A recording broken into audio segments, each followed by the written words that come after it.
All right, everybody, here we go. I am on page 141 for the finale, the final section of Speak. It starts with the word exterminator. That is the title.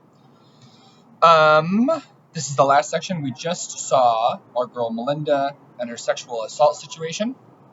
So we are going to see how the book ends. We're going to see what happens. We're going to see how she handles everything, how her school year comes to a close. I hope you are ready. Here we go. The PTA has started a petition to get rid of the Hornet as our school mascot. It was the cheer that got to them. They heard it at the last basketball game.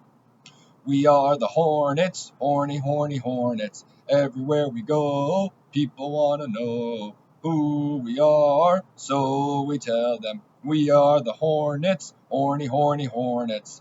And on and on and on. The wiggles and shakes that accompany the cheer freaked out the Merriweather PTA. Freaked out PTAs all over the city when the Horny Hornet cheer was televised. The TV sports guy thought the song was cute, so he did a segment showing the Hornet hustle, with the cheerleaders shaking their stingers and the crowd bumping and grinding their horny Hornet heinies. The student council started a counter petition. The Honor Society wrote it. It describes the psychological harm we have all suffered from this year's lack of identity. It pleads for consistency, stability. It's pretty good. We, the students of Merriweather High, have become proud of our Hornet selves. We are tenacious, stinging, clever. We are a hive, a community of students. Don't take away our Hornet dome. We are Hornets. It won't be a real issue until football starts up again. Our baseball team always stinks. Spring is on the way.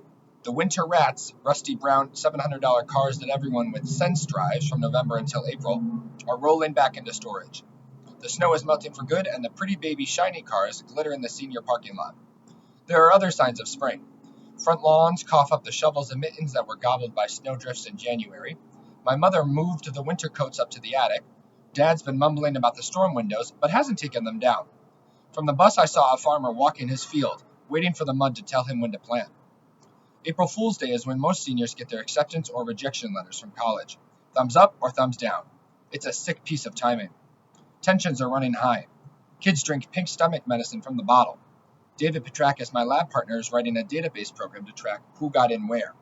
He wants to analyze which advanced placement classes the seniors took, their standardized test scores, extracurriculars, and GPAs to figure out what he needs to do to get into Harvard. I've been going to most of my classes. Good girl, Melly. Roll over, Melly. Sit, Melly. No one has patted me on the head, though. I passed an algebra test. I passed an English test. I passed a biology test. Well, hallelujah. It is all so profoundly stupid. Maybe this is why kids join clubs, to give them something to think about during class. Andy Beast joined the International Club. I hadn't figured him for a deep interest in Greek cooking or French museums. He had abandoned the Martha table and hangs around and onto Rachel Rochelle and Greta Ingrid and all the other resident aliens. Rachel Rochelle flutters her purple eyelashes at him like he's some kind of uber dude. You'd think she'd have more sense. Easter came and went without much notice. I think it caught my mother by surprise. She doesn't like Easter because the date keeps shifting and it's not a big shopping holiday. When I was a kid, Mom used to hide colored eggs for me all over the house. The last egg was inside a big basket of chocolate rabbits and yellow marshmallow chicks. Before my grandparents died, they would take me to church, and I would wear stiff dresses with itchy lace. This year, we celebrated by eating lamb chops. I made hard-boiled eggs for lunch and drew little faces on them with a black pen. Dad complained about how much yard work has to be done. Mom didn't say much. I said less. In heaven, my grandparents frowned. I sort of wished we had gone to church. Some of the Easter songs are pretty. It is the last day of spring break. My house is shrinking, and I feel like Alice in Wonderland. Afraid that my head might burst through the roof. I head for the mall. I have $10 in my pocket. What to spend it on? French fries, $10 worth of French fries. Ultimate fantasy. If Alice in Wonderland were written today, I bet she'd have a supersized order of fries that said "Eat me" instead of a small cake. On the other hand, we're rushing towards summer, which means shorts and t-shirts and maybe even a bathing suit now and then. I walk past the deep fat fryers. Now that spring has passed, the fall fashions are in the store windows. I keep waiting for the year when the fashions catch up to the seasons. A couple of stores have performance artists hanging in the front door. One guy keeps flying a stupid loop-de-loop airplane. A plastic-faced woman keeps tying and retying a shawl. No, now it's a skirt. Now it's a halter top. Now it's a headscarf. People avoid looking at her as if they aren't sure if they should applaud or tip her. I feel bad for her. I wonder what her grades were in high school. I want to give her a tip, only it would be rude to ask if she has change for a 10. I ride the escalator down to the central fountain, where today's entertainment is face painting. The line is long and loud. 6-year-olds and their mothers. A little girl walks past me. She's a tiger. She's crying about ice cream and she wipes her tears. Her tiger paint smears and her mom yells at her. What a zoo. I turn. Ivy is sitting on the edge of the fountain, a giant sketchbook balanced on her knees. She nods toward the line of whiners and the face painters furiously coloring stripes, spots, and whiskers. I feel bad for them, I say. What are you drawing? Ivy moves so I can sit next to her and hands me the sketchbook. She's drawing the kids' faces. Half of each face is plain and sad, the other half is plastered with thick clown makeup that is fake happy. She hasn't painted any tigers or leopards. The last time I was here, they were doing clown faces. No such luck today, Ivy explains. Looks good, though, I say. It's kind of spooky. Not creepy, but unexpected. I hand back the sketchbook. Ivy pokes her pencil into her bun. Good. That's what I'm trying for. That turkey bone thing you did was creepy, too. Creepy in a good way. Good creepy. It's been months and I'm still thinking about it. What am I supposed to say now? I bite my lip, then release it. I pull a roll of lifesavers from my pocket. Want a piece? She takes one. I take 3, and we suck in silence for a moment. How's the tree coming? She asks. I groan. Stinks. It was a mistake to sign up for art. I just couldn't see myself taking woodshop. You're better than you think you are, Ivy says. She opens to an empty page in the sketchbook. I don't know why you keep using a linoleum block. If I were you, I'd just let it out. Draw. Here, try a tree. We sit there trading pencils. I draw a trunk, Ivy adds a branch. I extend the branch, but it is too long and spindly. I start to erase it, but Ivy stops me. It's fine the way it is, it just needs some leaves. Layer the leaves and make them slightly different sizes, and it will look great. You have a great start there. She's right. The last unit of the year in biology is genetics. It's impossible to listen to Mrs. Keene. Her voice sounds like a cold engine that won't turn over. The lecture starts with some priest named Greg who studied vegetables, and ends up with an argument about blue eyes. I think I missed something. How did we leap from veggies to eye color? I'll copy David's notes. I flip ahead in the textbook. There's an interesting chapter about acid rain. Nothing about sex. We're not supposed to learn about that until 11th grade. David draws a chart in his notebook. I snap my pencil point and walk to the front of the room to sharpen it. I figure the walk will do me some good. Ms. Keene sputters on. We get half our genes from our mother and half from our father. I thought my genes came from efforts. Ha ha, biology joke. Mom says I take after Dad's side of the family. They're mostly cops and insurance salesmen who've been on football games and smoke disgusting cigars. Dad says I take after Mom's side of the family. They're farmers who grow rocks and poison ivy. They don't say much. Visit dentists or read. When I was a little kid, I used to pretend I was a princess who had been adopted when my kingdom was overrun by bad guys. Any day my real parents, Mr. King and Mrs. Queen, would send the royal limo to pick me up. I had just about had a 7-year-old heart attack when my dad took a limo to the airport for the first time. I thought they had really come to take me away, and I didn't want to go. Dad took taxis after that. I look out the window. No limos. No chariots or carriages. Now when I really want to leave, no one will give me a ride. I sketch a willow tree drooping into the water. I won't show it to Mr. Freeman. This one is from my closet. I've been taping some of my drawings on the walls. Any more classes as boring as this one, and I'll be ready to move back in there full time. My leaves are good. Natural. The trick is to make them different sizes, and then crowd them one on top of another. Ivy was right. Ms. Keene writes dominant recessive on the board. I look at David's notes. He's drawing a family tree. David got his hair gene from his dad and his eye gene from his mom. I draw a family tree, a family stump. There aren't that many of us. I can barely remember their names. Uncle Jim, Uncle Thomas, Aunt Mary, Aunt Kathy. There's another aunt. She is very recessive. She recessed herself all the way to Peru. I think I have her eyes. I got my I don't want to know about it gene from my dad and my I'll think about it tomorrow gene from my mom. Ms. Keene says we'll have a quiz the next day. I wish I had paid attention during class. I wish I were adopted. I wish David would quit sighing when I asked him to copy his notes. 10 more lies they tell you in high school. You will use algebra in your adult lives. Driving to school is a privilege that can be taken away. Students must stay on campus for lunch. The new textbooks will arrive any day now. Colleges care more about than just your SAT scores. We are enforcing the dress code. We will figure out how to turn off the heat suit. Our bus drivers are highly trained professionals. There is nothing wrong with summer school. We want to hear what you have to say. Rachel Rochelle has lost her mind. She is flipped. She went to the movies with Andy Beast and her exchange friends, and now she follows after him, panting like a Bichon Frise. He wears her buddy Greta Ingrid draped around his neck like a white scarf. When he spits, I bet Rachel Rochelle catches it in a cup and saves it. Rachel Rochelle and some other twit natter about the movie date before Mr. Stepman starts class. I want to puke. Rachel Rochelle is just Andy this and Andy that. Should she be more obvious? I close my ears to her stupid, asthmatic laugh and work on the homework that was due yesterday. It is usually easy to do homework in class because Mr. Stepman's voice creates a gentle, white noise sound barrier. I can't do it today. I can't escape the arguments circling in my head. Why worry about Rachel Rochelle? He'll hurt her. Had she done a single decent thing for me the whole year? She was my best friend through middle school. That counts for something. No, she's a witch and a traitor. She didn't see what happened. Let her lust after the beast. I hope he breaks her heart. What if he breaks something else? When class is over, I slide into the middle of the pack, pushing out the door before Mr. Stepman can bust me for the homework. Rachel Rochelle shoves past me to where Greta Ingrid and a short kid from Belgium are waiting. I tail them, always keeping two bodies between us like the detectives on television. They're on their way to the foreign language wing. That's no surprise. The foreign kids are always there, like they need to breathe air scented with their native language a couple times a day, or they'll choke on death. Too much American. Andy Beast swoops over their heads, folds his wings, and sets himself between the girls as they start up the stairs. He tries to kiss Greta Ingrid's cheek, but she turns away. He kisses Rachel Rochelle's cheek, and she giggles.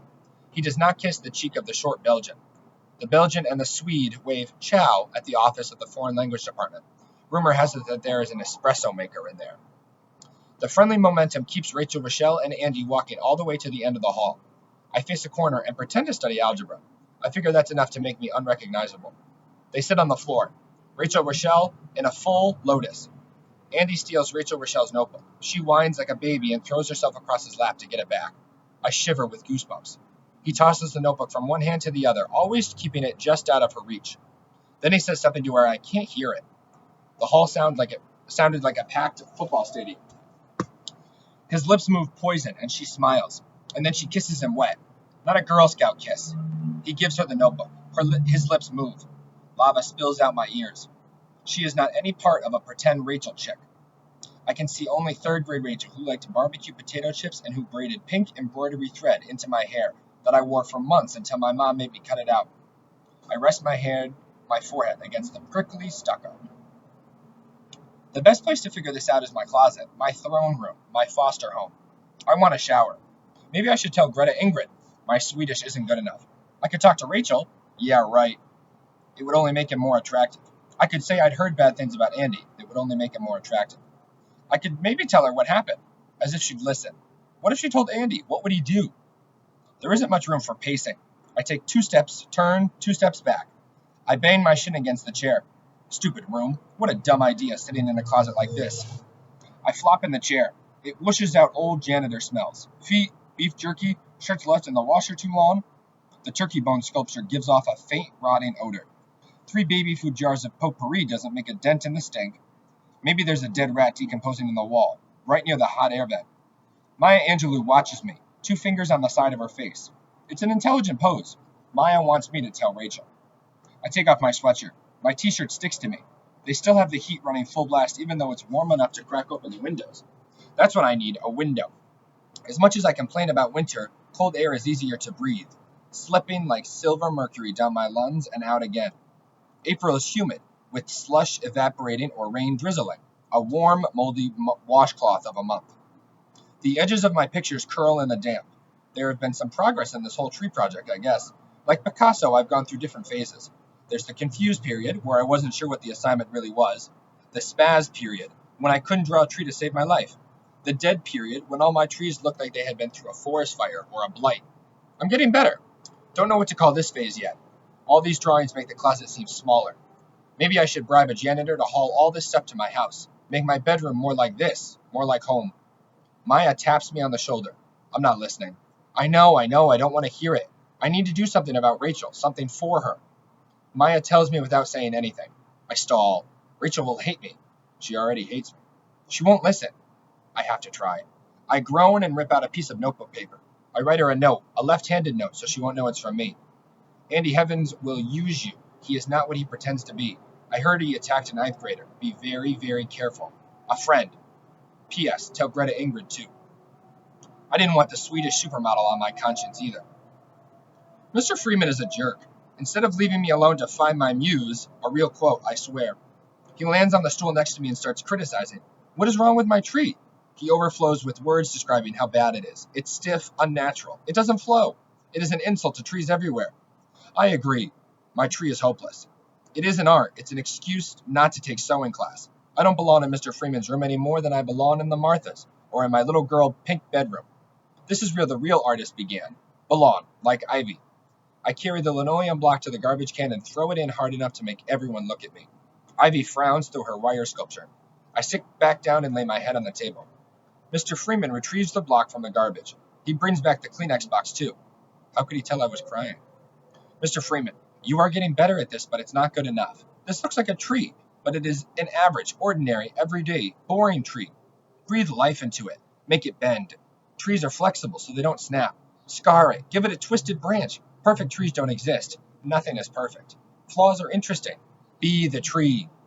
He has this ice cream voice like a kindergarten teacher. If he thinks I can do it, then I'll try one more time. My fingers tip over to the linoleum knife. Mr. Freeman pats my shoulder once, then turns to make someone else miserable. I wait until he isn't watching, then try to carve life into my flat linoleum square. Maybe I could carve off all the linoleum and call it empty block. If a famous person did that, it would probably be really popular and sell for a fortune. If I do it, I'll flunk. Be the tree. What kind of advice is that? Mr. Freeman has been hanging out with too many new age weirdos. I was a tree in the second grade play because I made a bad sheep. I stood there with my arms outstretched like branches and my head drooping in the breeze. It gave me sore arms. I doubt trees are ever told to be the screwed up ninth grader. David Petrakis' lawyer had a meeting with Mr. Neck and some kind of teacher lawyer. Guess who won? I bet David could skip class the rest of the year if he wanted and still get an A, which he would never do. But you better believe that whenever David raises his hand, Mr. Neck lets him talk as much as he wants. David, quiet David, is full of long, drawn-out, rambling opinions about social studies. The rest of the class is grateful. We bow down to the almighty David, who keeps the neck off our backs. Unfortunately, Mr. Neck still gives tests, and most of us fail them.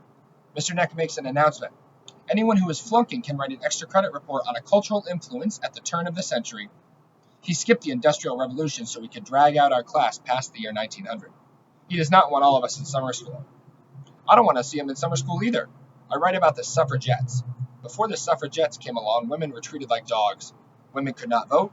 Women could not own property. Women were not allowed in many schools. There were dolls, though, with no thoughts or opinions or voices of their own. Then the suffragettes marched in, full of loud, in-your-face ideas. They got arrested, thrown in jail, but nothing shut them up. They fought and fought until they earned the rights they should have had all along. I write the best report ever. Anything I copy from a book, I put in quotes and footnotes. Feet note? I used books, magazine articles, and a videotape. I think about looking for an old suffragette in a nursing home, but they're all probably dead. I even handed it on time. Mr. Neck scowls. He looks down on me and says, to get credit for the report, you have to deliver it orally, tomorrow at the beginning of class. Me. There is no way I'm reading my suffragette report in front of the class. That wasn't part of the original assignment. Mr. Neck changed it at the very last second because he wants to flunk me, or hates me or something. But I've written a really good report, and I'm not going to let an idiot teacher jerk me around like this. I asked David Petrakis for advice. We come up with a plan. I get to class early when Mr. Neck is still in the lounge. I write what I need to on the board and cover the words with a suffragette protest sign. My box from the coffee shop is on the floor. Mr. Neck walks in. He grumbles that I can go first. I stand suffragette tall and calm. It is a lie. My insides feel like I'm caught in a tornado. My toes curl inside my sneakers, trying to grip the floor so I won't get sucked out the window. Mr. Neck nods at me. I pick up my report as if I'm going to read it out loud. I stand there, papers trembling, as if a breeze is blowing through the closed door. I turn around and rip my poster off the blackboard. The suffragettes fought for the right to speak. They were attacked, arrested, and thrown in jail for daring to do what they wanted. Like they were. I am willing to stand up for what I believe. No one should be forced to give speeches. I choose to stay silent. The class reads slowly, some of them moving their lips. Mr. Neck turns around to see what everyone is staring at. I nod at David. He joins me at the front of the room and I hand him my box. David. Melinda has to deliver her report to the class as part of the assignment. She made copies everyone can read. He passed out the copies. They cost me $6.72 at the supply store. I was going to make a cover page and color it, but I haven't gotten much allowance recently, so I just put the title at the top of the page. My plan is to stand in front of the class for the 5 minutes I was given for my presentation. The suffragettes must have planned out and timed their protest, too. Mr. Neck has other plans. He gives me a D and escorts me to the authorities. I forgot about how the suffragettes were hauled off to jail. Duh. I go on a tour of the guidance counselor's office, principals, and wind up back in Miss. I am back to being a discipline problem again. I need a lawyer. I showed up every day this semester, sat my butt in every class, did some homework, and didn't cheat on tests. I still get slammed in Miss. There is no way they can punish me for not speaking. It isn't fair. What do they know about me? What do they know about the inside of my head? Flashes of lightning, children crying, caught in an avalanche, pinned by worry, squirming under the weight of doubt, guilt, fear. The walls in Miss are still white. Andy Beast is in here, thank God for small favors. A boy with lime-colored hair who looks like he's been channeling for an alien species dozes. Two goths in black velvet dresses and artfully torn pantyhose trade Mona Lisa smiles. They cut school to stand in line for killer concert tickets. Miss is a small price to pay for row 10, seats 20 and 22. I simmer. Lawyers on TV always tell their clients not to say anything. The cops say that thing. Anything you say will be used against you. Self-incrimination. I looked it up. 3-point vocab word. So why does everyone make such a big deal about me not talking? Maybe I don't want to incriminate myself. Maybe I don't like the sound of my voice. Maybe I don't have anything to say. The boy with the lime-colored hair wakes up when he falls out of his chair. The goth girls whinny. Mr. Neck picks his nose when he thinks we aren't looking. I need a lawyer. David Petrakis sends me a note in social studies. Typed. He thinks it's horrible that my parents didn't videotape Mr. Neck's class, or stick up for me the way his folks did. It feels so good to have someone feel sorry for me. I don't mention that my parents don't know what happened. They'll figure out what happened soon enough at the next meeting with the guidance counselor. I think David should be a judge. His latest career goal is to be a quantum physics genius. I don't know what that means, but he says his father is furious. His dad is right. David was made for the law. Deadly calm, turbocharged brain, and a good eye for weakness. He stops by my locker. I tell him Mr. Neck gave me a D for the suffragette report. David. He has a point. Me. It was a great report. You read it. I wrote a bibliography and I didn't even copy from the encyclopedia. It was the best report ever. It's not my fault Mr. Neck doesn't get performance art. David pauses to offer me a stick of gum. It's a delaying tactic, the kind that juries love. David. But you got it wrong. The suffragettes were all about speaking up, screaming for their rights. You can't speak up for your right to be silent. That's letting the bad guys win. If the suffragettes did that, women wouldn't be able to vote yet. I blow a bubble in his face. He folds the gun wrappers into tiny triangles. David, don't get me wrong. I think what you did was kind of cool, and getting stuck in Miss wasn't fair. But don't expect to make a difference unless you speak up for yourself. Me, do you lecture all your friends like this? David, only the ones I like. We both chew on this for a minute. The bell rings. I keep looking at my locker for a book that I already know is in there. David checks his watch 100 times. We hear principal bellow, let's move it, people. David, maybe I'll call you. Me, maybe I won't answer. Chew, chew, blow, bubble, pop. Maybe I will. Is he asking me out? I don't think so, but he kind of is. I guess I'll answer if he calls, but if he touches me, I'll explode, so a date is out of the question. No touching. I stay after school to work on tree sketches. Mr. Freeman helps me for a while. He gives me a roll of brown paper and a piece of white chalk and shows me how to draw a tree in 3 sweeping lines. He doesn't care how many mistakes I make, just 1, 2, 3, like a waltz, he says, over and over. I use up a mile of the paper, but he doesn't care. This may be the root of his budget problem with the school board. God crackles over the intercom and tells Mr. Freeman he's late for a faculty meeting. Mr. Freeman says the kind of words you don't usually hear from teachers. He gives me a new piece of chalk and tells me to draw roots. You can't grow a decent tree without roots. The art room is one of the places I feel safe. I hum and don't worry about looking stupid. Roots. Ugh. But I try. 1, 2, 3. 1, 2, 3. I don't worry about the next day or minute. 1, 2, 3. Somebody flicks the lights off. My head snaps up. It is there. Andy Beast. Little rabbit heart leaps out of my chest and scampers across the paper, leaving bloody footprints on my roots. He turns the light back on. I smell him. Have to find out where he gets that cologne. I think it's called fear. This is turning into one of those repeating nightmares where you keep falling but never hit the floor. Only I feel like I just smacked into the ground at 100 miles an hour. It. You seen Rochelle? Rochelle Bruin? I sit completely still. Maybe I can blend in with the metal tables and crumbling clay pots. He walks toward me. Long, slow strides. The smell chokes me. I shiver. It. She's supposed to meet me, but I can't find her anywhere. You know who she is? Me. It sits on my table. Its legs smear my chalk drawing, blurring the roots into a mossy fog. It. Hello? Anyone home? Are you deaf? It stares at my face. I crust my jaws together so hard my teeth crumble to dust. I am a deer frozen in the headlights of a tractor trailer. Is he going to hurt me again? He couldn't. Not in school. Could he? Why can't I scream? Say something. Do anything. Why am I so afraid? Andy? I've been waiting outside.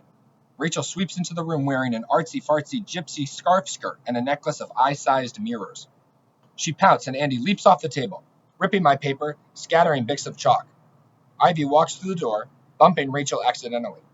She hesitates. She has to feel that something is going on. Then she takes her sculpture off the shelf and sits at the table next to me. Rachel looks at me, but she doesn't say anything. She must have gotten my note. I mailed it over a week ago. I stand up. Rachel gives us a half wave and says, "Ciao." Andy puts his arm around her waist and pulls her close to his body as they float out the door. Ivy is talking to me, but it takes a while before I can hear her. What a jerk, she says. She pinches the clay. I can't believe she's going out with him. Can you? It's like I don't know her anymore. And he's trouble. She slaps a hunk of clay on the table. Believe me, that creep is trouble with a capital T. I'd love to stay and chat, but my feet won't let me. I walk home instead of taking the bus. I unlock the front door and walk straight up to my room, across the rug and into my closet without even taking off my backpack. When I close the closet door behind me, I bury my face into the clothes on the left side of the rack, clothes that haven't fit for years. I stuff my mouth with old fabric and scream until there are no sounds left under my skin. It's time for a mental health day. I need a day in pajamas, eating ice cream from the carton, painting my toenails, and enjoying trash TV. You have to plan ahead for a mental health day. I learned this from a conversation with my mom, and a conversation my mom had with her friend Kim. Mom always starts acting sick 48 hours ahead of time. She and Kim take mental health days together. They buy shoes and go to the movies. Cutting-edge adult delinquency. What is the world coming to? I don't eat any dinner or dessert, and I cough so much during the news my dad tells me to take some cough medicine. In the morning, I smear some mascara under my eyes so it looks like I haven't slept at all. Mom takes my temperature. Turns out I have a fever. Surprises even me. Her hand is cool, an island on my forehead. The words tumble out before I can stop them. Me. I don't feel well. Mom pats my back. Mom, you must be sick, you're talking.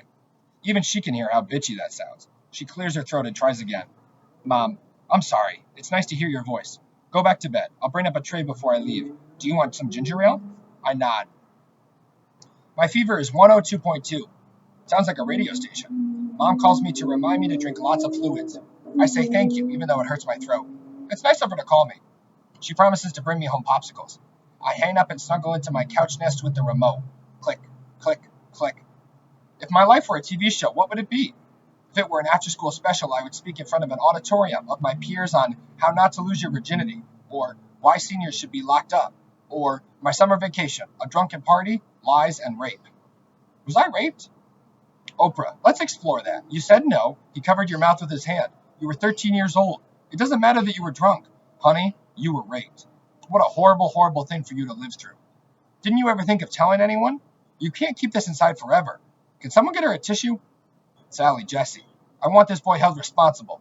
He is to blame for this attack. You do know it was an attack, don't you? It was not your fault. I want you to listen to me. Listen to me. Listen to me.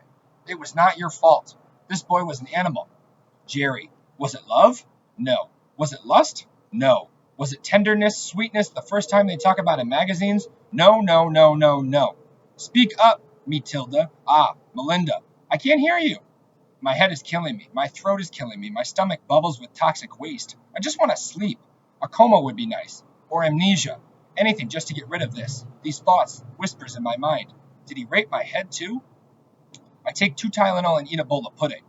Then I watch Mr. Rogers' Neighborhood and fall asleep. A trip to the neighborhood of make-believe would be nice. Maybe I could stay with Daniel Striped Tiger in his treehouse. May is finally here and it has stopped raining. Good thing too. The mayor of Syracuse was about to put out a call for the guy named Noah. The sun appears butter yellow and so warm it coaxes tulips out of the crusty mud. A miracle.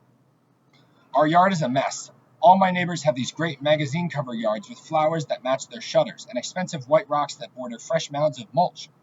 Ours has green bushes that just about cover the front windows and lots of dead leaves. Mom is already gone. Saturday is the biggest selling day of the week at Efforts. Dad snores upstairs. I put on old jeans and unearth a rake from the back of the garage. I start on the leaves suffocating the bushes. I bet Dad hasn't cleaned them out for years.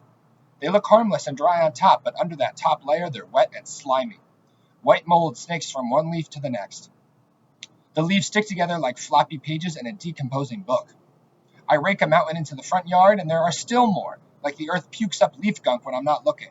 I have to fight the bushes. They snag the tines of the rake and hold them. They don't like me cleaning out all that rot. It takes an hour. Finally, the rake scrapes its metal fingernails along damp brown dirt. I get down on my knees to reach behind and drag out the last leaves. Ms. Keene would be proud of me. I observe. Worms caught in the sun squirm for cover. Pale green shoots of something alive have been struggling under the leaves. As I watch, they straighten to face the sun. I swear I can see them grow. The garage door opens and Dad backs out the Jeep. He stops in the driveway when he sees me. He turns off the engine and gets out. I stand up and brush the dirt off my jeans. My palms are blistered and my arms are already sore from the raking. I can't tell if he's angry or not. Maybe he likes the front of this house looking like crap. Dad, that's a lot of work. Me. Dad, I'll get some leaf bags at the store. Me. We both stand there with our arms crossed, staring at the little baby plants trying to grow in the shade of the house-eating bushes. The sun goes behind a cloud and I shiver. I should have worn a sweatshirt. The wind rustles dead leaves still clinging to the oak branches by the street. All I can think of is that the rest of the leaves are going to drop and I'll have to keep raking. Dad, looks a lot better. Cleaned out like that, I mean. The wind blows again. The leaves tremble. Dad, I suppose I should trim back the bushes. Of course. Then you'd see the shutters, and they need paint. And if I paint these shutters, I have to paint all the shutters. All the trim needs work too. And the front door. Me. Tree. Hush. Rustle. Shh. Dad turns to listen to the tree. I'm not sure what to do. Dad, and that tree is sick. See how the branches on the left don't have any buds? I should call someone to take a look at it. Don't want it crashing into your room during a storm. Thanks, Dad, like I'm not already having a hard time sleeping. Worry number 64, flying tree limbs. I shouldn't have raked anything. Look what I started. I shouldn't have tried something new. I should have stayed in the house. Watched cartoons with a double-sized bowl of Cheerios. Should have stayed in my room. Stayed in my head. Dad, I guess I'm going to the hardware store. Want to come? The hardware store. 7 acres of unshaven men and bright-eyed women in search of the perfect screwdriver, weed killer, volcanic gas grills, noise, lights, kids running down the aisle with hatchets and axes and saw blades, people fighting about the right color to paint the bathroom. No, thank you. I shake my head. I pick up the rake and start making the dead leaf pile neater. A blister pops and stains the rake handle like a tear. Dad nods and walks to the Jeep, keys jangling in his fingers. A mockingbird lands on a low oak branch and scolds me. I rake the leaves out of my throat. Me. Can you buy some seeds? Flower seeds? Our gym teacher, Ms. Connors, is teaching us to play tennis. Tennis is the only sport that comes close to not being a total waste of time. Basketball would be great if all you had to do was shoot foul shots, but most of the time you're on the court with 9 other people, bumping and shoving and running way too much. Tennis is more civilized. Only 2 people have to play, unless you play doubles, which I would never do. The rules are simple. You get to catch your breath every few minutes, and you can work on your tan. I actually learned to play a couple summers ago when my parents had a trial membership at a fitness club. Mom signed me up for lessons, and I played with Dad a few times before they figured the monthly dues were too expensive. Since I'm not a total spaz with the racket, Mrs. Connors pairs me with jock goddess Nicole to demonstrate the game to the rest of the class. I serve first, a nice shot with a little speed on it. Nicole hits it right back to me with a great backhand. We volley a bit back and forth. Then Ms. Connors blows her whistle to stop and explain the retarded scoring system in tennis, where the numbers don't make sense and love doesn't count for anything. Nicole serves next. She aces it, a perfect serve at about 90 miles an hour that kisses the court just inside the line before I can move. Ms. Connors tells Nicole she's awesome, and Nicole smiles. I do not smile. I'm ready for her second serve, and I hit it right back down her throat. Ms. Connors says something nice to me, and Nicole adjusts the strings on her racket. My serve. I bounce the ball a few times. Nicole bounces on the balls of her feet. She isn't fooling around anymore. Her pride is at stake. Her womanhood. She is not about to be beat by some weirdo, hush-quiet delinquent who used to be her friend. Ms. Connors tells me to hit the ball. I slam into the ball, sending it right into Nicole's mouth, grinning behind her custom purple mouth guard. She twists out of the way. Ms. Connors. Fault! Giggles from the class. A foot fault. Wrong foot forward. Toe over the line. I get a second chance. Another civilized aspect of tennis. I bounce the yellow ball. 1, 2, 3. Up in the air like releasing a bird or an apple. Then arc in my arm, rotate shoulder, bring down the power and the anger, and don't forget to aim. My racket takes on a life of its own, a bolt of energy. It crashes down on the ball, bulleting it over the net. The ball explodes on the court, leaving a crater before Nicole can blink. It blows past her and hits the fence so hard it rattles. No one laughs. No fault. I score a point. Nicole wins eventually, but not by much. Everybody else whines about their blisters. I have calluses on my hands from yard work. I'm tough enough to play and strong enough to win. Maybe I can get Dad to practice with me a few times. It would be the only glory of a really sucky year if I could beat someone at something. The yearbooks have arrived. Everyone seems to understand this ritual but me. You hunt down every person who looks vaguely familiar and get them to write in your yearbook that the two of you are best friends and you'll never forget each other, and remember, blank class, fill in the blank, and have a great summer. Stay sweet. I watched some kids ask the cafeteria ladies to sign their books. What do they write? Hope your chicken patties never bleed? Or may your jello always wiggle? The cheerleaders have obtained some sort of special exemption to roam the hall in a pack with pens in hand to seek out autographs of staff and students. I catch a whiff of competitive juices when they float past me. They are counting signatures. The appearance of the yearbook clears up another high school mystery. Why all the popular girls put up with the disgusting habits of Todd Ryder. He is a pig. Greasy, sleazy, foul-mouthed, and unwashed. He'll make a great addition to a state college fraternity. But the popular kids kissed up to him all year. Why? Todd Ryder is the yearbook photographer. Flip through the pages and see who is in his favor. Be nice to Todd and he'll take pictures of you that should have a modeling agency calling your house any day now. Snub Todd and you'll look like a trailer park refugee having a bad hair day. If I ran a high school, I would include stuff like this in the first day indoctrination. I hadn't understood the power of Todd. He snapped one picture of me, walking away from the camera wearing my dumpy winter coat, my shoulders up around my ears. I will not be buying a yearbook. Hair woman got a buzz cut. Her hair is half an inch long, a new crop of head fur, short and spiky. It's black, no fake orange at all. And she got new glasses, purple-rimmed bifocals that hang from a beaded chain. I don't know what caused this. Has she fallen in love? Did she get a divorce? Move out of her parents' basement? You never think about teachers having parents, but they must. Some kids say she did it to confuse us while we are working on our final essay. I'm not sure. We have a choice. We can write about symbolism in the comics or how story changed my life. I think something else is going on. I'm thinking she found a good shrink, or maybe she published that novel she's been writing since the earth cooled. I wonder if she'll be teaching summer school. Ivy is sitting at my art table with 4 uncapped colored markers sticking out of her bun. I stand up, she turns her head, and bingo, I've got a rainbow on my shirt. She apologizes 100 million times. If it were anyone else, I would figure they did it on purpose. But Ivy and me have sort of been friendly the last few weeks. I don't think she was trying to be mean. Mr. Freeman lets me go to the bathroom where I try to scrub the stains. I must look like a dog chasing its tail, twisting and twirling, trying to see the stains on my back in the mirror. The door swings open. It's Ivy. I raise my hand as she opens her mouth. Don't say it anymore. I know you're sorry. It was an accident. She points to the pen still stuck in her bun. I put the caps on. Mr. Freeman made me. Then he sent me in here to see how you're doing. He's worried about me? He wants to make sure you don't pull a disappearing act. You have been known to wander off. Not in the middle of class. There's a first time for everything. Go in the stall and hand over your shirt. You can't wash it while you're wearing it. I think Principal should have his office in the restroom. Maybe then he'd hire somebody to keep it clean, or an armed guard to stop people from plugging up the toilet, smoking, or writing on the walls. Who is Alexandra? I don't know any Alexandras. Ivy's voice says above the rush of water in the sink. There may be an Alexandra in 10th grade. Why? According to this, she has pissed off a whole bunch of people. One person wrote in huge letters that she's a whore, and all these other guys added on little details. She slept with this guy, she slept with that guy, she slept with those guys all at the same time. For 10th graders, she sure gets around. Ivy doesn't answer. I peer through the crack between the door and the wall. She opens the soap container and dips my shirt in it. Then she scrubs the stains. I shiver. I'm standing in a bra, not a terribly clean bra, and it is freezing in here. Ivy holds the shirt up to the light, frowns, and scrubs some more. I want to take a deep breath, but it smells too bad. Remember what you said about Andy Evans being big trouble? Yeah. Why did you say that?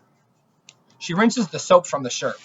He has such a reputation he's only after one thing, and if you believe the rumors, he'll get it, no matter what. She wrings the water out of the shirt. The sound of dripping water echoes off the tiles. Rachel is going out with him, I say. I know, just add that to the list of stupid things she's done this year. What does she say about him? We don't really talk, I say. She's a bitch, that's what you mean. She thinks she's too good for the rest of us. Ivy punches the silver button on the hand dryer and holds up the shirt. I reread the graffiti. I love Derek. Mr. Neck bites. I hate this place. Syracuse rocks. Syracuse sucks. Lists of hotties, lists of ski resorts in Colorado everybody dreams about. Phone numbers that have been scratched out with keys. Entire conversations scroll down the bathroom stall. It's like a community chat room, a metal newspaper. I ask Ivy to hand over one of her pens. She does. I think you're going to have to bleach this thing, she says, and hands over the shirt as well. I pull it over my head. It's still damp. What did you want the marker for? I hold the cap in my teeth. I start another subject thread on the wall. Guys to stay away from. The first entry is the beast himself, Andy Evans. I swing open the door with a flourish. Ta-da! I point to my handiwork. Ivy grins. The climax of mating season is nearly upon us. The senior prom. They should cancel school this week. The only things we're learning are who is going out with who. Whom? Must ask Carewoman. Who bought a dress in Manhattan? Which limo company won't tell if you drink? The most expensive tux place, and on and on and on. The gossip energy alone could power the building's electricity for the rest of the marking period. The teachers are pissed. Kids aren't handing in their homework because they have appointments at the tanning salon. Andy Beast asked Rachel to go with him. I can't believe her mother is letting her go, but maybe she agreed because they're going to double with Rachel's brother and his date. Rachel is one of the rare ninth graders invited to the senior prom. Her social stock has soared. She must not have gotten my note, or maybe she decided to ignore it. Maybe she showed it to Andy and they had a good laugh. Maybe she won't get in trouble. I did. Maybe he'll listen to her. Maybe I had better stop thinking about it before I go nuts. Heather has come belly crawling for help. My mother can't believe it. A living, breathing friend on the front porch for her maladjusted daughter. I pry Heather out of Mom's claws and we retreat to my room. My stuffed rabbits crawl out of their burrows, noses a-wiggling. Pink bunny, purple bunny, as a gingham bunny from my grandma. They are as excited as my mother. Company! I can see the room through Heather's green-tinted contacts. She doesn't say anything, but I know she thinks it looks stupid. A baby room. All those toy rabbits. There must be 100 of them. Mom knocks on the door. She has cookies for us. I want to ask if she's feeling sick. I hand the bag to Heather. She takes one cookie and nibbles at the edges. I snarf 5, just to spite her. I lie on the bed, trapping the bunnies next to the wall. Heather delicately pushes a pile of dirty clothes off my chair and perches her skinny butt on it. I wait. She launches into a sob story about how much she hates being a Martha drone. Indentured servitude would be better. They are just taking advantage of her, bossing her around. Her grades are all the way down to B's because of the time she has to spend waiting on her senior Marthas. Her father is thinking about taking a job in Dallas, and she wouldn't mind moving again. Nope, not one bit, because she's heard kids in the South aren't as stuck up as they are here. I eat more cookies. I'm fighting the shock of having a guest in my room. I almost kick her out because it's going to hurt too much when my room is empty again. Heather says I was smart. So smart, Mel, to blow off this stupid group. This whole year has been horrible. I hated every single thing, but I didn't have the guts to get out like you did. She completely ignores the fact that I was never in, and that she dumped me, banished me from even the shadows of Martha Glory. I feel like any minute a guy in a lavender suit will burst into the room with a microphone and bellow, "Another alternate reality moment brought to you by adolescence." I still can't figure out why she's here. She licks a crumb off her cookie and gets to the point. She and the other junior Marthas are required to decorate the Route 11 Holiday Inn ballroom for the prom. Megan, Emily, and Shaban can't assist, of course. They have to get their nails painted and their teeth whitened. The privileged, the few, the junior Marthas have been laid waste by mononucleosis, leaving Heather all by herself. She is desperate. Me, you have to decorate this whole thing by Saturday night? Heather, actually, we can't start until 3 o'clock Saturday afternoon because of some stupid meeting of Chrysler salesmen. But I know we can do it. I'm asking other kids too. Do you know anyone who could help? Frankly, no, I don't, but I chew and try to look thoughtful. Heather takes this to mean that yes, I'd be happy to help her. She bounces out of the chair. Heather, I knew you would help. You're great. Tell you what, I owe you. I owe you a big one. How about next week I come over and help you redecorate? Me. Heather, didn't you tell me once about how much you hated your room? Well, now I see why. It would be so depressing just to wake up here every morning. We'll clear out all the junk. She kicks a Chanel bunny who was sleeping in my robe on the floor. And get rid of those curtains. Maybe you could go shopping with me. Can you get your mom's American Express? She yanks my curtains to one side. Let's not forget to wash those windows. Seafoam green and sage. That's what you should look for. Classic and feminine. Me. No. Heather, you want something richer? Like an eggplant or cobalt? Me. No, I haven't decided on colors yet. That's not what I mean. I mean, no, I won't help you. She collapses into the chair again. You have to help me. Me. No, I don't. Heather. But why? I bite my lip. Does she want to know the truth? That she's self-centered and cold? That I hope all the seniors yell at her? That I hate seafoam green? And besides, it's none of her business if my windows are dirty? I feel tiny button noses against my back. Bunnies say to be kind. Lie. Me. I have plans. The tree guy is coming to work on the oak out front. I have to dig in my garden, and besides, I know what I want to do in here, and it doesn't include eggplant. Most of it is half true, half planned. Heather scowls. I open the dirty windows to let fresh air in.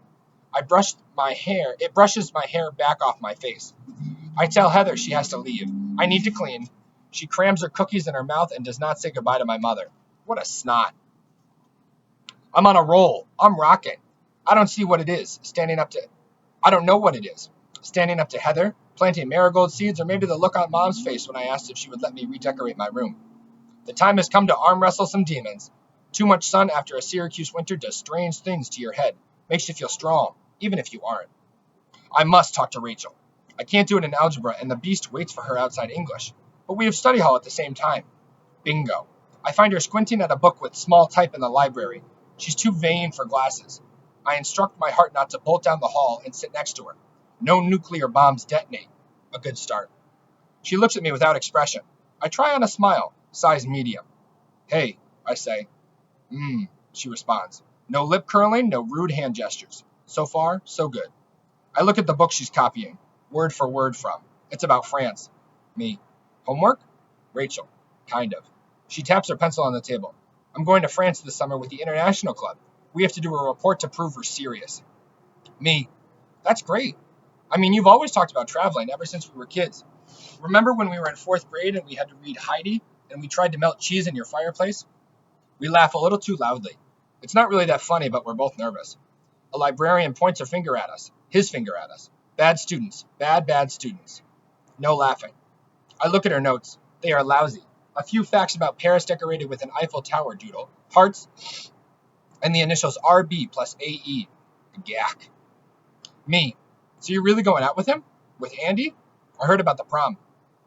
Rachel grins honey slow. She stretches like the mention of his name wakes her muscles and makes her tummy jump. He's great, she says. He is just so awesome and gorgeous and yummy. She stops. She is talking to the village leaper. Me. What are you going to do when he goes to college? Arg, an arrow to her soft spot. Clouds around the sun. Clouds across the sun. I can't think about that. It hurts too much. He said he was going to get his parents to let him transfer back here. He could go to LaSalle or Syracuse. I'll wait for him. Give me a break. Me, you've been going out for, like, what? 2 weeks? 3? A cold front blows across the library. She straightens up and snaps shut the cover of her notebook. Rachel, what do you want anyway? Before I can answer, the librarian pounces. We are welcome to continue our conversation in the principal's office, or we can stay and be quiet. Our choice. I take out my notebook and write to Rachel. It's nice to talk to you again. I'm sorry we couldn't be friends this year. I pass the notebook to her. She melts a bit around the edges and writes back, Yeah, I know. So who do you like? No one really. My lab partner is kind of nice, but like a friend, not a boyfriend or anything. Rachel nods wisely. She's dating a senior. She is so beyond these freshman friend-friend relationships. She's in charge again. Time for me to suck up. Are you still mad at me? I write. She doodles a quick lightning bolt. No, I guess not. It was a long time ago. She stops and draws a spiraling circle. I stand on the edge and wonder if I'm going to fall in. The party was a little wild, she continues, but it was dumb to call the cops. We could have just left. She slides the notebook over to me. I draw a spiraling circle in the opposite direction to Rachel's. I could leave it like this, stop in the middle of the highway. She's talking to me again. All I have to do is keep the dirt hidden and walk arm in arm with her into the sunset. She reaches back to fix her hair scrunchie. RB plus AE is written in red pen on the inside of her forearm. Breathe in. 1, 2, 3. Breathe out. 1, 2, 3. I force my hand to relax. I didn't call the cops to break up the party, I write. I called... I put the pencil down. I pick it up again. I called them because some guy raped me. Under the trees. I didn't know what to do. She watches as I carve out the words. She leans closer to me. I write more. I was stupid and drunk and I didn't know what was happening and then he hurt. I scribble that out. Raped me. When the police came, everyone was screaming and I was just too scared, so I cut through some backyards and walk home. I push the notebook back to her. She stares at the words. She pulls her chair around to my side of the table. Oh my God, I am so sorry, she writes. Why didn't you tell me? I couldn't tell anybody. Does your mom know? I shake my head. Tears pop up from some hidden sprain. Damn. I sniff and wipe my eyes on my sleeve. Did you get pregnant? Did he have a disease? Oh my God, are you okay? No, I don't think so. Yes, I'm okay. Well, kinda. Rachel writes in a heavy, fast hand. Who did it? I turn the page. Andy Evans. Liar! She stumbles out of her chair and grabs her books off the table. I can't believe you. You're jealous. You're a twisted little freak and you're jealous and I'm popular and I'm going to the prom and so you lie to me like this. And you sent me that note, didn't you? You are so sick. She spins to take on the librarian. I'm going to the nurse, she states. I think I'm going to throw up. I'm standing in the lobby looking at the buses. I don't want to go home. I don't want to stay here. I got my hopes up halfway through the conversation with Rachel. That was my mistake. It was like smelling the perfect Christmas feast and having the door slammed in your face, leaving you alone in the cold. Melinda. I hear my name. Great, now I'm hearing things. Maybe I should ask the guidance counselor for a therapist or a nosy shrink. I don't say anything and I feel awful. I tell somebody and I feel worse. I'm having trouble finding a middle ground. Somebody touches my arm gently. Melinda, it's Ivy. Can you take the late bus? I want to show you something. We walk together. She leads me to the bathroom, the one where she washed my shirt, which, by the way, still has traces of her markers, even after the bleach. She points to the stall. Take a look. Guys to stay away from. Andy Evans. He's a creep. He's a bastard. Stay away. He should be locked up. He thinks he's all that. Call the cops. What's the name of that drug that they give perverts so they can't give it up? Diaper something. He should get it every morning in his orange juice. I went out with him to the movies. He tried to get his hands down my pants during the previews. There's more. Different pens, different handwriting, conversations between some writers, arrows to longer paragraphs. It's better than taking out a billboard. I feel like I can fly. I wake the next morning, Saturday, to the sound of a chainsaw, the noise biting right through my ears and splintering my plans of sleeping in. I peer out the window. The arborists, the tree guys Dad called to trim the oak's dead branches, stand at the base of the tree. One guy revving up the chainsaw like it's a sports car, the other giving the tree the once-over. I go downstairs for breakfast. Watching cartoons is out of the question. I make a cup of tea and join Dad and a group of neighborhood kids watching the show from the driveway. One arborist monkeys his way into the pale green canopy, then hauls up the chainsaw, turned off, at the end of a thick rope. He sets to work pruning the dead wood like a sculptor. The chainsaw gnaws through the oak branches, crashing to the ground. The air swirls with sawdust. Sap oozes from the open sores on the trunk. He is killing the tree. He'll only leave a stump. The tree is dying. There's nothing to do or say. We watch in silence as the tree crashes piece by piece to the damp ground. The chainsaw murderer swings down with a grin. He doesn't even care. A little kid asked my father why that man is chopping down the tree. Dad, he's not chopping it down, he's saving it. Those branches were long dead from disease. All plants are like that. By cutting off the damage, you make it possible for the trees to grow again. You watch. By the end of summer, this tree will be the strongest on the block. I hate it when my father pretends to know more than he does. He sells insurance. He is not a forest ranger, wise in the way of the woods. The arborist fires up the mulcher at the back of their truck. I've seen enough. I grab my bike and take off. The first stop is the gas station to pump up my tires. I can't remember the last time I rode. The morning is warm, a lazy, slow Saturday. The parking lot at the grocery store is full. A couple of softball games are being played down the elementary school, but I don't stop to watch. I ride up the hill past Rachel's house, past the high school. The downside is a fast, easy coast. I dare myself to lift my hands off the handlebars. As long as I'm moving fast enough, the front wheel holds steady. I turn left and left again, following the hills down without realizing where I'm heading. Some part of me has planned this, a devious internal compass pointing to the past. The lane isn't familiar until I glimpse the barn. I squeeze the brakes hard and struggle to control the bike on the gravel shoulder. A wind rips through the phone wires overhead. A squirrel fights to retain her balance. There are no cars in the driveway. Rogers is painted on the mailbox. A basketball hoop hangs off the side of the barn. I don't remember that, but it would have been hard to see in the dark. I walk my bike along the back edge of the property to where the trees swallow the sun. My bike leans into a collapsing fence. I sink to the shade-cold ground. My heart thuds as if I were still pedaling up the hill. My hands shake. It is a completely normal place, out of sight of the barn and house, close enough to the road that I can hear cars passing. Fragments of acorn shells litter the ground. You could bring a kindergartner class here for a picnic. I think about lying down. No, that would not do. I crouch by the trunk, my fingers stroking the bark, seeking a braille code, a clue, a message on how to come back to life after my long, undersnowed dormancy. I have survived. I am here. Confused, screwed up, but here. So how can I find my way? Is there a chainsaw of the soul, an axe I can take to my memories or fears? I dig my fingers into the dirt and squeeze. A small, clean part of me wants to warm and burst through the surface. Some quiet Melinda girl I haven't seen in months. That is the seed I will care for. When I get home, it's time for lunch. I make 2 egg salad sandwiches and drink an enormous glass of milk. I eat an apple and put my dishes in the dishwasher. It's only 1 o'clock. I suppose I should clean the kitchen and vacuum, but the windows are open and robins sing on the front lawn, where a pile of mulch with my name is waiting on. Mom is impressed when she drives up at dinner time. The front lawn is raked, edged, mowed, and the bushes are mulched. I'm not even breathing hard. Mom helps me carry the plastic dead furniture up from the basement, and I scrub it with bleach. Dad brings home pizza, and we eat on the deck. Mom and Dad drink iced tea, and there is no biting or snarling. I clear the dishes and throw the pizza box in the trash. I lie on the couch to watch TV, but my eyes close and I'm out. When I wake up, it's past midnight, and someone has covered me with an Afghan. The house is quiet, dark. Cool breeze slides in between the curtains. I am wide awake. I feel itchy inside my skin. Antsy, that's what my mother would call it. I can't sit still. I have to do something. My bike is still leaning against the prune tree in the front yard. I ride. Up and down, across and diagonal, I pedal my sore legs through the streets of a suburb, mostly sleeping. Some late-night TVs flicker from bedroom windows. A few cars are parked in front of the grocery store. I imagine people mopping the floors, restacking loaves of bread. I coast by the houses of people I used to know. Heather, Nicole. Turn the corner, downshift, and pedal harder, up the hill to Rachel's house. The lights are on, her parents waiting for the ferry prom goers to come home. I could knock on the door and ask them if they want to play cards or something. Nah. I ride like I have wings. I am not tired. I don't think I'll ever have to sleep again. By Monday morning, the prom is legend. The drama, the tears, the passion. Why hasn't anyone made a television show out of this yet?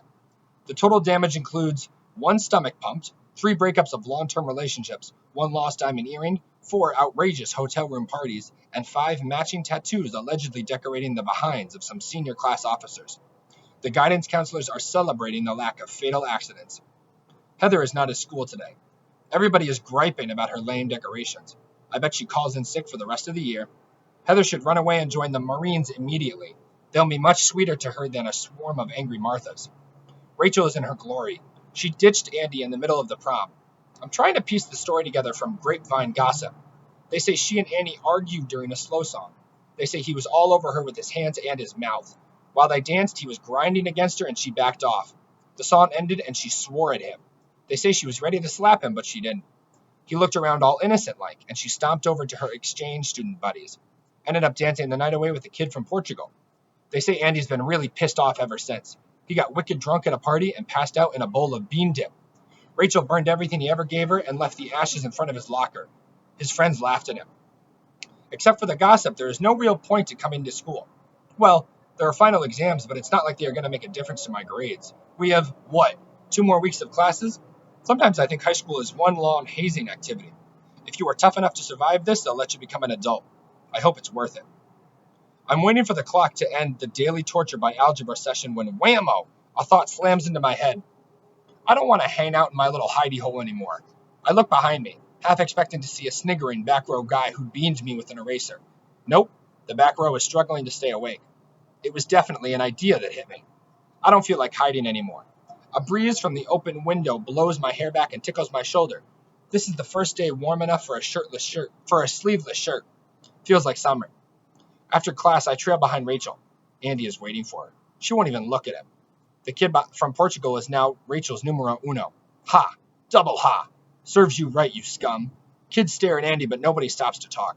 He follows Greta, Ingrid, and Rachel down the hall. I am a few steps behind him. Greta Ingrid spins around and tells Andy exactly what he should do to himself. Impressive. Her language skills have really improved this year. I'm ready to do a victory dance. I head for my closet after school. I want to take the poster of Maya Angelou home, and I'd like to keep some of my tree pictures and my turkey bone sculpture. The rest of the stuff can stay, as long as it doesn't have my name on it. Who knows? Some other kids may need a safe place to run to next year. Haven't been able to get rid of that smell. I leave the door cracked open a bit so I can breathe. It's hard to get the tree pictures off the wall without tearing them. The day is getting hotter and there's no circulation in here. I open the door wider. Who's going to come by now? By this point in the year, teachers take off faster than students when the final bell rings. The only people left are a few teams scattered on the practice fields.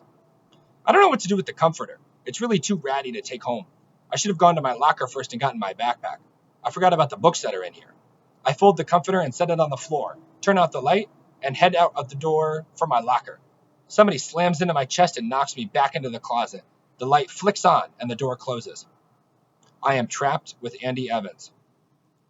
He stares at me without talking. He is not as tall as my memories, but is still loathsome. The light bulb throws shadows under his eyes.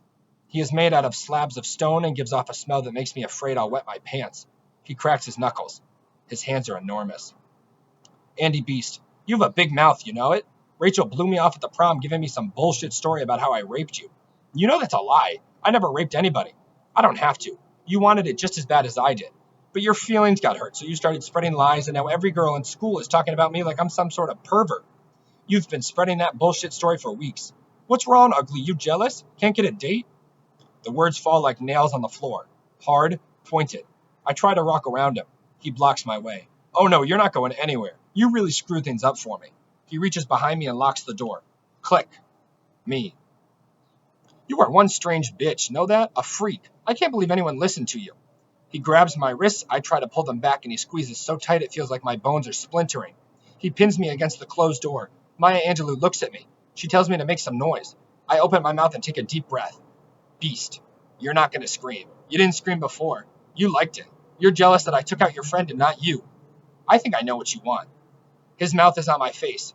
I twist my head. His lips are wet. His teeth knock against my cheekbone.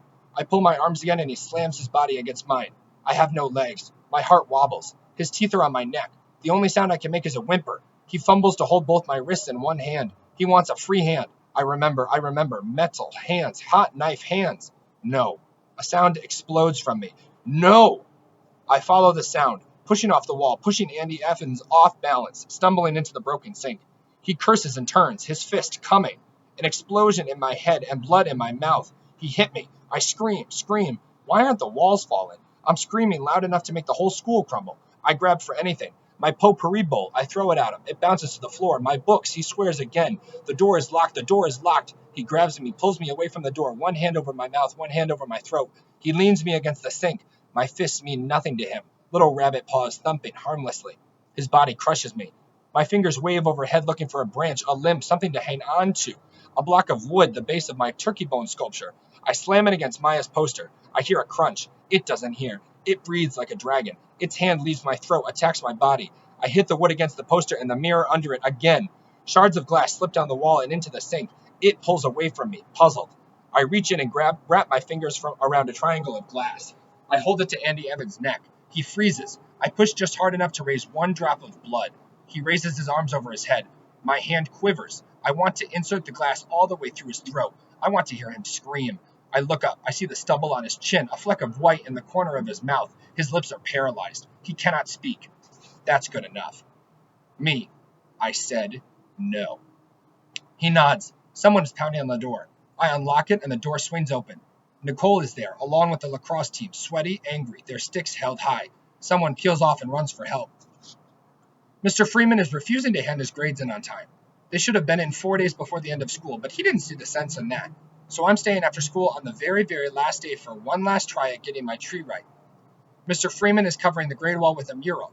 He hasn't touched the line with my name, but he eliminated everything else with a roller brush and fast-drying white paint.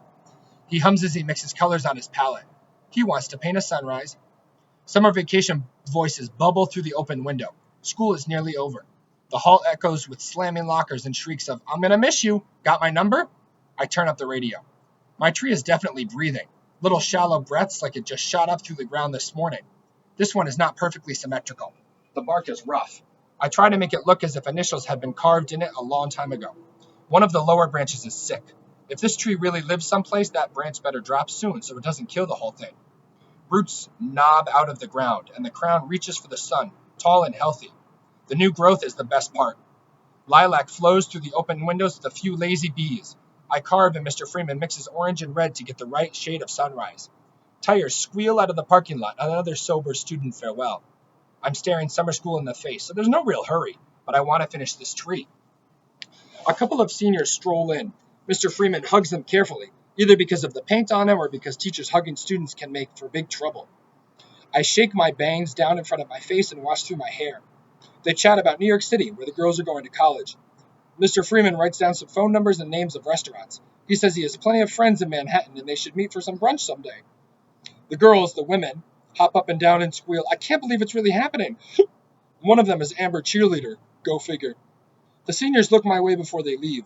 One girl, not the cheerleader, nods her head and says, "Way to go. I hope you're okay." With hours left in the school year, I have suddenly become popular. Thanks to the big mouths of the lacrosse team, everybody knows what happened before sundown. Mom took me to the hospital to stitch up that cut on my hand. When we got home, there was a message on the machine from Rachel. She wants me to call her. My tree needs something. I walk over to the desk and take a piece of brown paper and a finger of chalk. Mr. Freeman talks about art galleries and I practice birds, little dashes of color on paper. It's awkward with the bandage on my hand, but I keep trying. I draw them without thinking. Flight, flight, feather, wing. Water drips on the paper and the birds bloom in the light, their feathers expanding promise. It happened. There is no avoiding it, no forgetting, no running away or flying or burying or hiding. Andy Evans raped me in August when I was drunk and too young to know what was happening. It wasn't my fault. He hurt me. It wasn't my fault, and I'm not going to let it kill me. I can grow.